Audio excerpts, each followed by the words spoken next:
Attention Black Friday shoppers, it's me, your tour guide to the horror side, Preston E.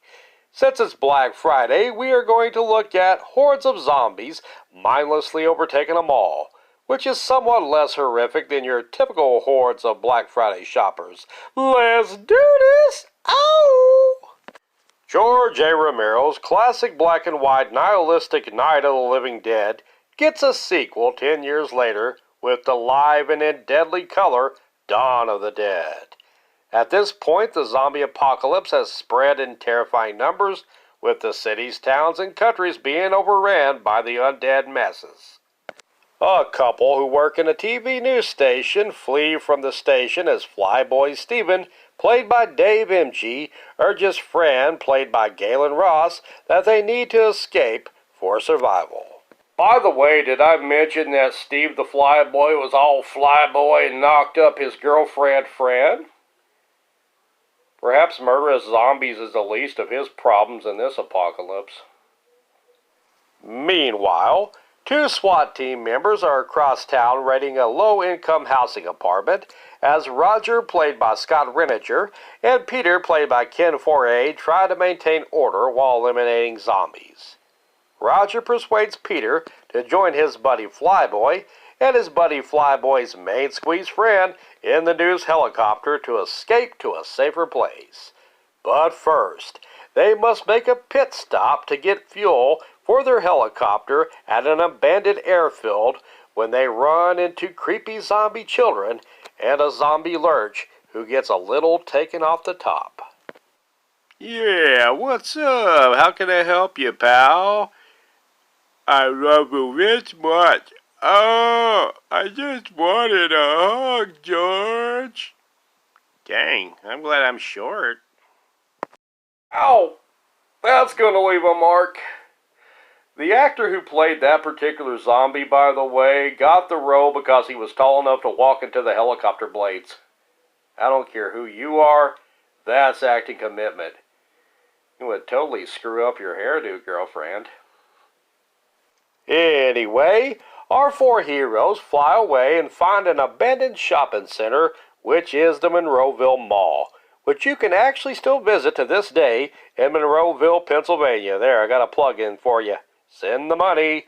Anyhow, malls were apparently a new thing in the late 70s as our heroes ponder about what it is.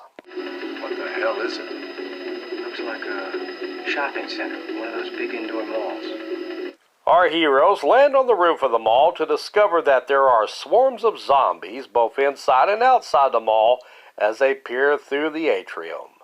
They find a back room through one of the atriums that is a series of storage and office areas that control various lights, music, fountains, and other mechanisms in the mall.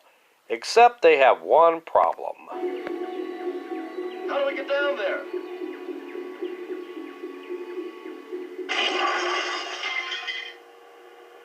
Ask a stupid question. You know, I could actually use this guy to help me get into those thieving vending machines at work. Our heroes find a bunch of spam in those back rooms safe areas, but man cannot live by spam alone as our heroes grow hungry for some other food in the mall. Zombie Harry Krishna, collecting for brains. I'm blonde, I don't have any. Our heroes decide to take advantage of the mall and all the goods it provides. They do this by blocking off the entrance with trucks so more zombies can't get into the mall, and they kill off the remaining zombies that are left inside the mall, and through all of this excitement, Roger gets bitten. The team raids the mall for food, firearms, and other fun things, only to discover that zombies are outside still waiting for them. When there's no more room in hell, the dead will walk here. Later that night, Peter shoots his SWAT partner Roger as he promised him he would once he turned. A moment of silence for Roger.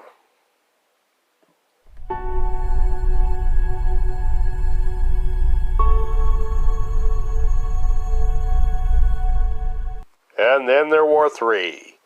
Peter, Steven, and Fran eventually grow into a routine at their new home at the mall, but they can't get too comfortable for too long as a roving gang of bikers with makeup and effects artist Tom Savini, who plays a biker in this movie, helps lead the gang into overtaking the mall. The bikers loot the mall, kill some zombies, get killed by some zombies, and get into a pie fight with them too. Do these guys know how to party or what? Meanwhile, while Peter tries to lay low with Fran, Flyboy gets all territorial and decides to stand up for the mall and the stuff they claim for their own first. He gets wounded badly by a gunshot. Peter helps fight the bikers away until they leave the mall. A wounded Steven Flyboy tries to make his way back upstairs to his girlfriend Fran and his new buddy Peter, but he is killed off in an elevator by a group of zombies. Man, I hate that. Elevator rides are so awkward. A moment of silence for Flyboy Steve.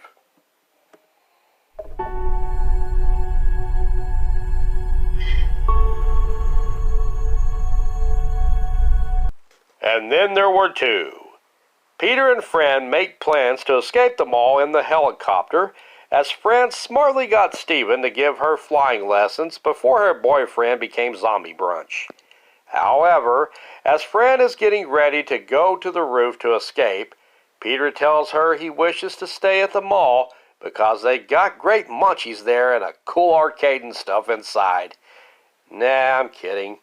I think he feels hopeless and stuff and wishes to kill himself. A moment of silence for Peter.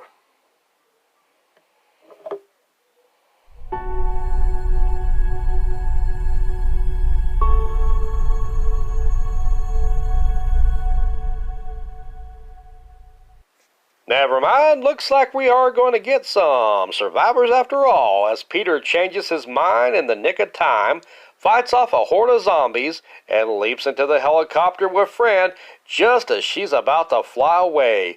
Our 2 remaining protagonists fly away to some new destination in the chopper! Man, I need to work on my Arnold Schwarzenegger imitation.